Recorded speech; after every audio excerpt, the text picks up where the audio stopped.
Welcome to the Knowledge Boy Chronicles. I'm Dean Warrington, and in this podcast we dive into the journeys, techniques and experiences behind studying the knowledge of London. Today's episode features Daniel Bowry, and before we get started, make sure you like, subscribe and follow the channel so you don't miss any future episodes.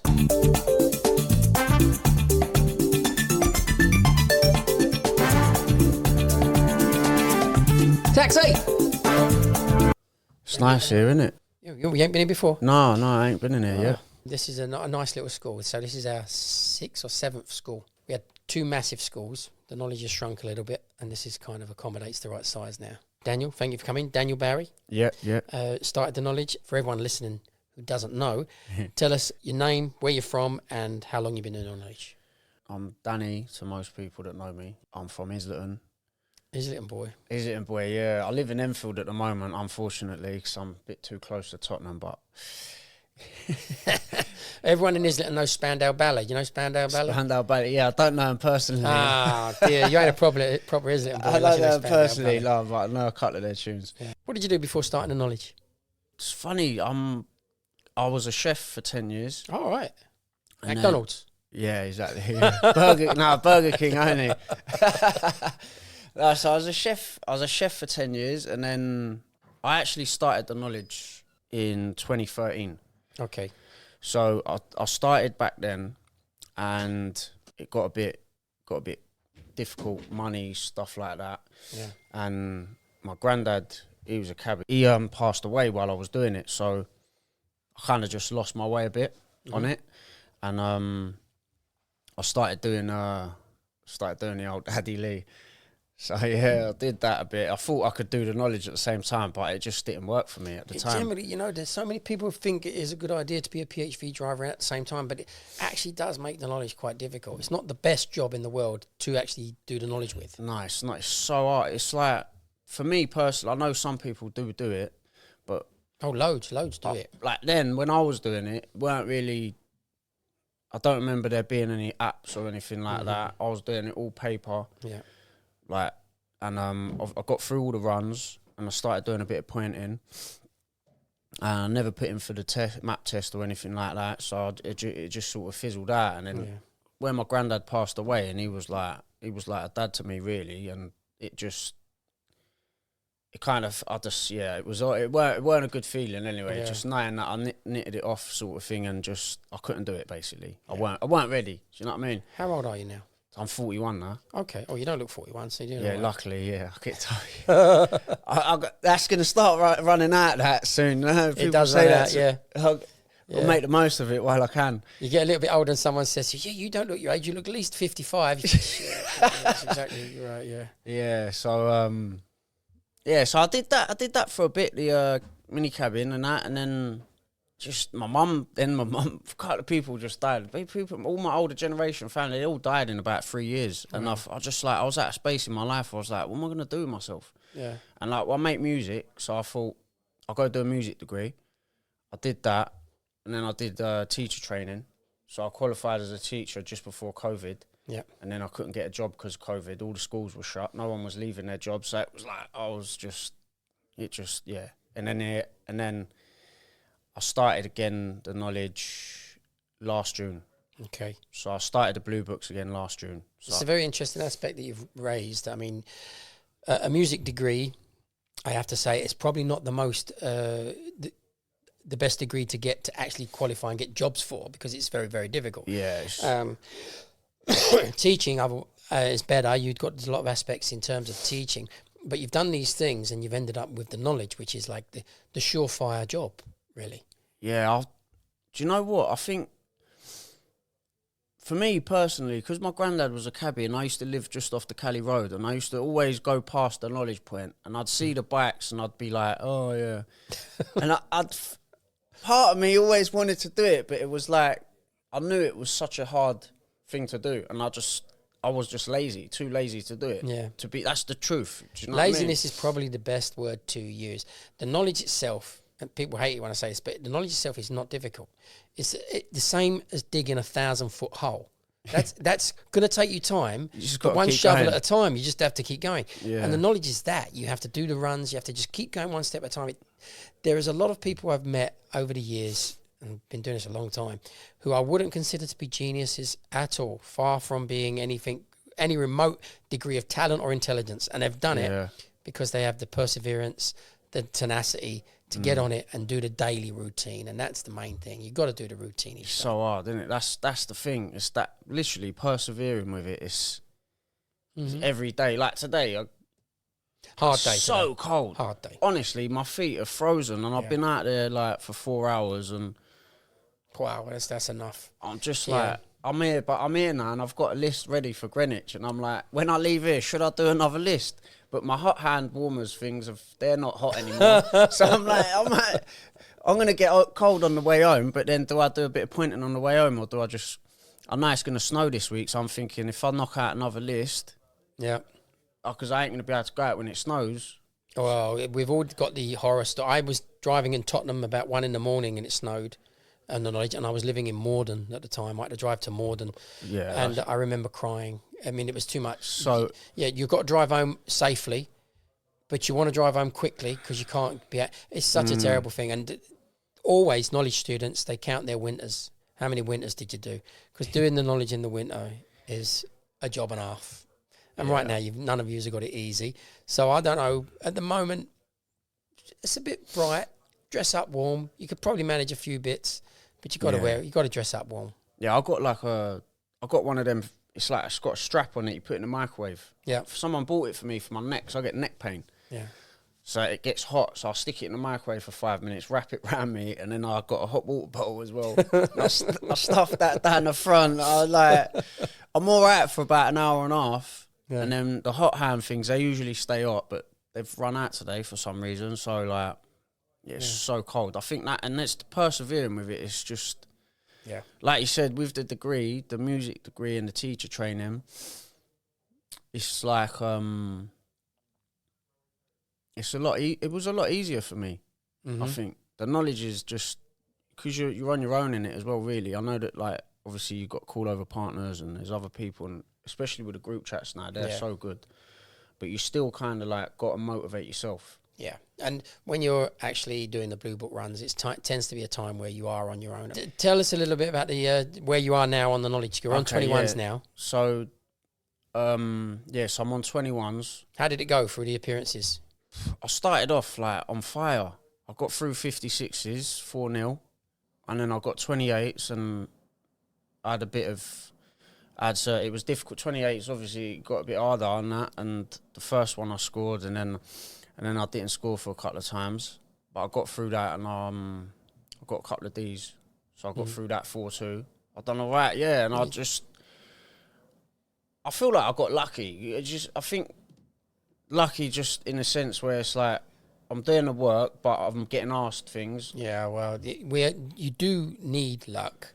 But the adage is, the harder I work, the luckier I get. I mean, it's true of anything. Definitely, I agree with that. We definitely do need luck. I have seen equally skilled people take different paths through the knowledge, different days with different examiners, and then a bad luck of running onto those examiners on the day where they was dishing out tasty stuff that stops you in your tracks. Yeah. And if you get a run of that, and I've seen people get a run of that, and it is quite heartbreaking, and you've got another guy next to him who's definitely, you listen to their questions and you think, wow, that would have been easy for most people. I know. So there is that luck aspect. But it does generally pan out that mostly it should equal itself out on levels, but sometimes it doesn't. We do need some luck.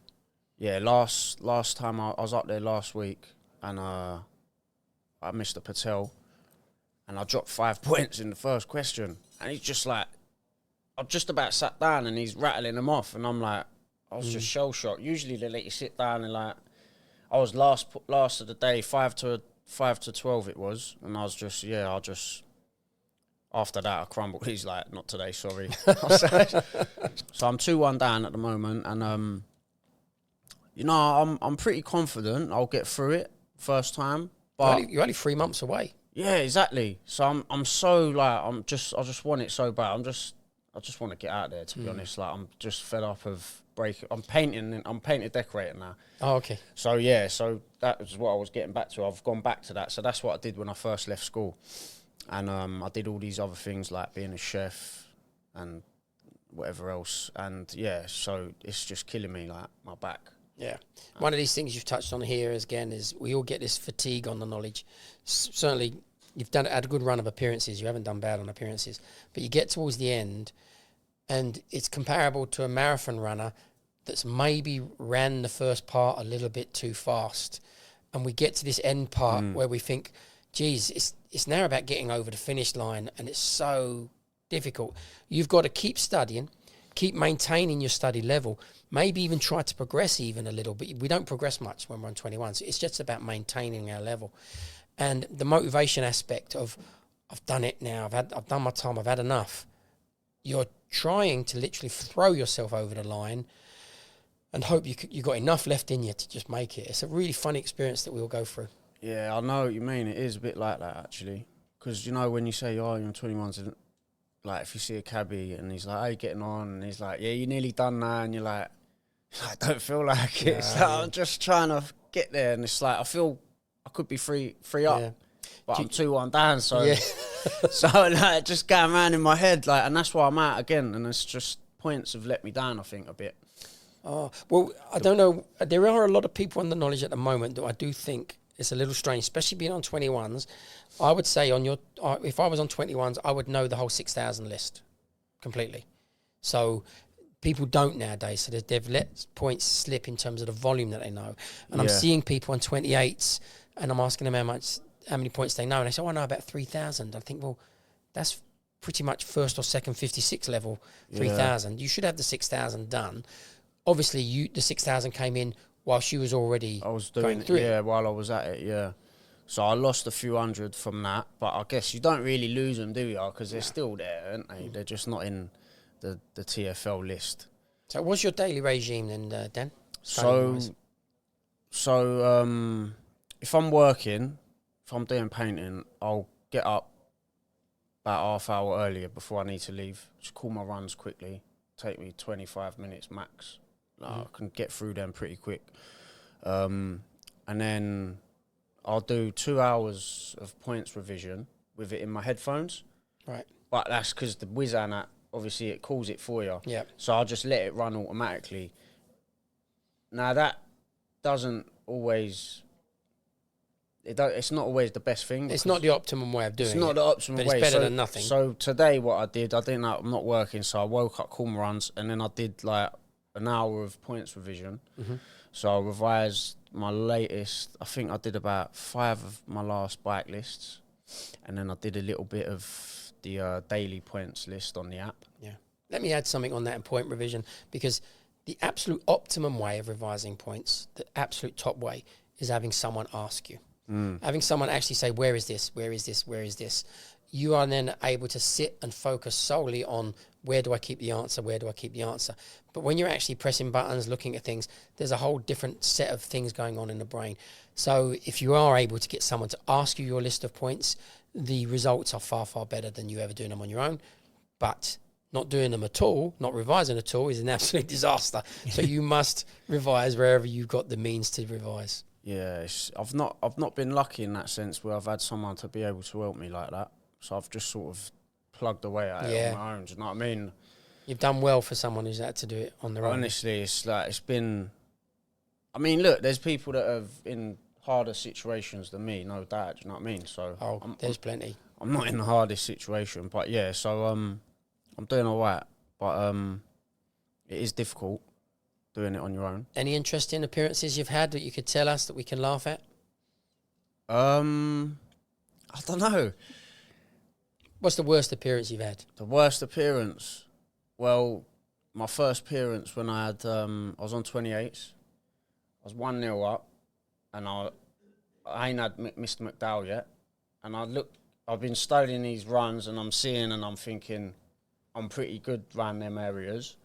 And I see him call me, and I was like, in my head, I was like, yes, I've got Mr. McDowell. I thought, not because he's an easy examiner. But you felt you'd studied and prepared. I just felt like his questions I was ready for, and I just went in, and it was a disaster. It was horrible. I dropped 5 points on it in his exam as well. He asked me these few points that were on the new list that they just brung out, and I didn't know them yet. It's my fault. Do you know what I mean? That's the thing about the new list. When it came in, it gave them scope to ask stuff that wasn't really popular, and it kind of caught a lot of people out. Yeah, because I've noticed they don't really have any, like, you used to get, like, bankers' questions and that, do you know what I mean? Where they're like, they don't ask the same questions anymore, really. The new list of points was brought in aspect with respect to try to make it easier or more easy to understand. But every change ever that comes in, there's always a way of twisting it. And the way of twisting this is just look at the list, the randomness of the questions that you can ask. Just pick 2 points that are on the list. You're well within your rights. Pick the obscure ones. So that's why it's now become more important that you need to get the 6,000 list completed to know where these points are. Yeah. So that you can't get really caught out on points. Yeah, definitely. If you know 3,000 points, you'd think you'd have a 50-50 chance. But it's turning out that it's being lower than that because they're asking from the outside edges. Yeah, because the new list, that's what I've noticed about it as well. Like, the new list is sort of... It's not made it easier at all. Not made it easier, no. I mean, they've given it... What did they want to do? Like a curriculum... It's like trying to make it a curriculum-based thing. Curriculum-based thing, yeah. But what would be better with this curriculum-based thing would be that you would need 1,500 points, the most asked 1,500 points, for your first appearance. That then gives you a curriculum to work to for your first appearance. Then you need 3,000 points whilst you're on 56s, so you got another 1,500 to get. And then for the 28s and 21s, because you took that time to get through your 56s, you should have progressed to complete the 6,000 list by the time you drop to 28s. So you've got the 6,000 done, but that stages it. But you could go for a first 56 now, and they can ask you anywhere from this 6,000. They're not supposed to, but they can. So this having that enormous list means... do you want me to annul 6,000 immediately? Which isn't the way anybody previously has done the knowledge. We've always tried to attack what they would ask us for each level as we progress through so that you could stage the growth of it. So with that now, do they not, for the first 56 appearance, they're supposed to ask you, like, based on it should be reasonable. The first 56, yes, it is. Sometimes they slip up and go go beyond the realms of what they're supposed to do. But in general, it should be large points. It should be blue book based. That's the idea of the first 56. And then after that, there is kind of a general idea of what should be a 56-day type of question. And then it expands and gets longer, and some specific points that they can ask on 21s that they weren't allowed to ask on earlier stages. Yeah, see, on my last appearance as well, he asked me to sit down on the left twice. And I was like... At the time, I was just, like, getting on with it, but then I was like... It's, okay, you can only be asked to sit down on the left once for a point that doesn't need it. If the point needs it, then they can ask 4 points. Well, yeah, exactly, of course. With turnarounds. But if the point doesn't require a turnaround and you're being asked to do one, that can be asked on one question only. Yeah. I'm against that kind of thing anyway. It's like, you're asking me to turn around something that doesn't need a turnaround is not really... It's like you've got to learn all these extra little streets and... Yeah. But to be fair, right, it is... When I did the Blue Books, like, over 10 years ago, it was a lot harder. There was a lot more roads to learn. Like... Oh, there was a lot more roads, yes. There was a lot more open. It was, yeah, there weren't... All these flower pots weren't about, like, the cut-throughs. There was a lot more cut-throughs, and... Yeah, it's strange that the brain... Like, I could call the first Blue Book run, Man of Mouse to Gibson Square, when I started again. I could still call that, but nothing else. And as I've sort of finished all the Blue Books, I started noticing that, like, my brain was activating memories, because I'd call, when you go onto Branch Road, before I used to call Bear Right Tunnel Approach, but now it's just Forward Tunnel Approach. But every now and then it just clicks and it's like Bear Right Tunnel Approach. Yeah. And it brings up that memory. It's like the brain, it's all there in the back of your head. Actually, you've hit on something very important here. The Bear Right and Forward and Left.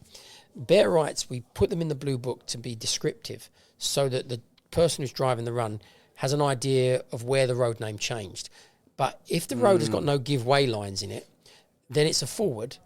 And if it's a hard left like that, but still no give way, and you can call it as a left, it won't make a difference. So Bear Rights and Bear Lefts, for me, they are for beginners trying to understand the shape of the road. Once we understand the shape of the road, I don't call them at all. That would all become a definite, it's either a left or it's a forward, or it's a right or it's a forward. And we don't have to get involved in that. So for a lot of beginners, they think that there's a science behind this, and you must say bear right, bear left. No, if the road doesn't have any give way and it might have bent off to the left, just say forward. It went forward anyway. So you don't have to do that. There's no set rule for that. Yeah, I mean, when I was getting through it at first and then started pointing and that, I would always like overcomplicate things so much. I don't realise that the earlier you are on in your knowledge journey, you do that a lot. Yeah. I noticed that, but now it's like, you're just like, okay, yeah, just forward. Yeah. Literally, you just keep it simple. And the same with a lot of runs that you do. You know, you've got to make sure that with the runs now, a lot of them are simple. And there's so many, like you say, cut-throughs that have gone that I would, certainly if I started to do it again or I start to do point-to-point, all the cut-throughs I would have known, I have to guess that they don't work anymore. So I would stay a little bit bolder and be a little bit squarer on my routes. You can't get this directional thing going. Yeah, that's pretty frustrating because sometimes I'm looking at roads and I'm like, can you use that road? Yeah. And you just... The good thing is, obviously, you got technology. So, like, I know that, obviously, when my granddad was doing the knowledge, he would have had to have gone and had to have a look. And you turn left out of there. I'm glad you realised that, You've got to go there and do it. And now it's so easy for us. We can just check, is there no left turn, is there not? And it's... In that sense, it makes it a lot easier. Of course, and you also get a historical check. You can think, am I crazy? You could look a year before and 2 years before to see if there was a right turn or no right turn previously that had been taken away.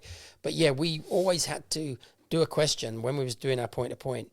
We would try to do a little bit of an intricate route with a piece that we think, not sure about that piece. Now it's a visit. It could be in Harlesden. It's a visit to make sure of that piece and then add it to your repertoire. Those were the days. Your days of non-knowledge are completely different to ours. Yeah, we're lucky. We are lucky with that. Can you call a Blue Book run? Yeah. Call all your Blue Book fluently. Yeah. Shall I hit you with one? Go on then. Let's just have the Alma Road, the Littleton Road to Haringey Green Lane Station. Alma Road to Haringey Green Lane Station. Is that a Blue Book run? Yes, run number 80. What is it? Oh, run number... what? The last one from... Blue Book 1. All right, lead by Alma Road, lead by Archway Road. Lead by Alma Road? So, what? Wait, sorry. You said lead by Archway Road, did you? Alma Road, Littleton Road. Yes, it's Littleton Road. Sorry, I thought you said, Littleton Road, lead by Alma Road. Did I say Yeah, I think you did. I will know anyway when you check. Right, no, I'm going to edit that bit out. So what I'm going to do is I'm going to say it again. I think I said So right, we'll do a different one. No, I'll go on Littleton. No, I'll do a different one. All right, go on, do a different one. Primrose Hill Road to Donington Road. Okay. Lead by Adelaide Road, forward Hillgrove Road. Apply Belsize Circus, lead by Belsize Road, right Abbey Road, forward West End Lane, left Quex Road, right Kilburn Road, left Willesden Lane, left Coverdale Road, right Bronsbury Park, forward Sidmouth Road, forward Chamberlain Road, right into Donington Road. Is it forward Sidmouth Road? Or is it got no give way there? Or is it a left Sidmouth Road? Is it left? Right Bronsbury Park, left Sidmouth Road. Yeah, I think it is. It is left, yeah, because it's forward from Lidford Road, isn't it? Yeah. All right, minor mistake. I'll give you the 8 points for the run. But you can still call Blue Book. You understand the importance of trying to always call the Blue Books. I guess, you know what, after that, I think I'm going to go through the app. Yeah. When I call over, yeah, just to make sure I'm not getting any little bits wrong. The way I use the app, in terms if it was me calling over on my own, because going back to what we said earlier, it's better to have someone ask you the run, which allows you to think properly about answering it. But if I was doing it on my own, I actually don't press one at a time. I see the title, and then I will call the whole run, and then I'll look and press one at a time. And then check it, yeah? Yeah, because it allows you to just think and get that right, and then you'll see that Sidmouth and think, oh, I said forward. You'll basically think, you'll remember most of what you've done at your level. Yeah, because I notice when I call runs, I do make mistakes and I correct myself while I'm calling it. We all make mistakes. So, but things like that, that's Sidmouth Road, left Sidmouth Road from Bronsbury Park, isn't it? Yeah. So before we finish, Dan, any regrets so far? You happy with what you got? I regret every day I've got. Well, you ain't had many. No, I've had 4. 4 Ds. 4 Ds, yeah. So I'm doing all right. I'm doing good. Yeah. I've got to give myself credit, but at the same time, I do feel like do you know what's weird? It's like, I think if I was in the cab, would I be ready? That's what I'd do. Oh. Is that a worry? Is that a normal Perfectly thing? normal. Because the thing to realise here is, and I've said this often, you're not actually training to be a cab driver.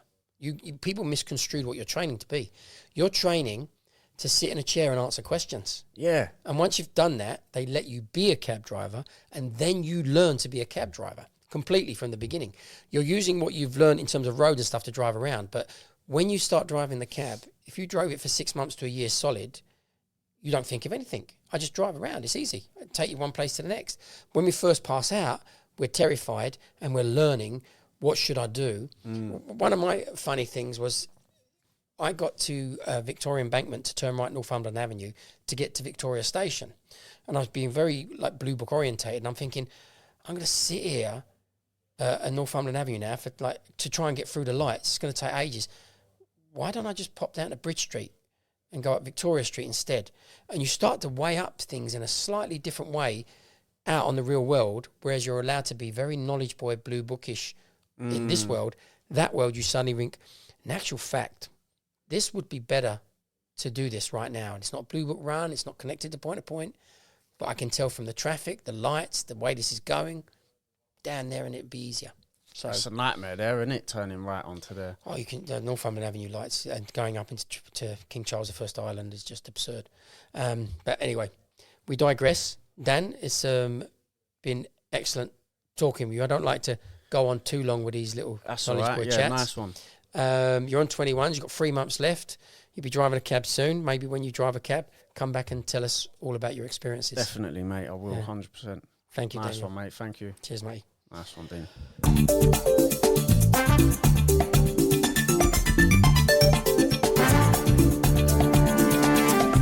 Taxi!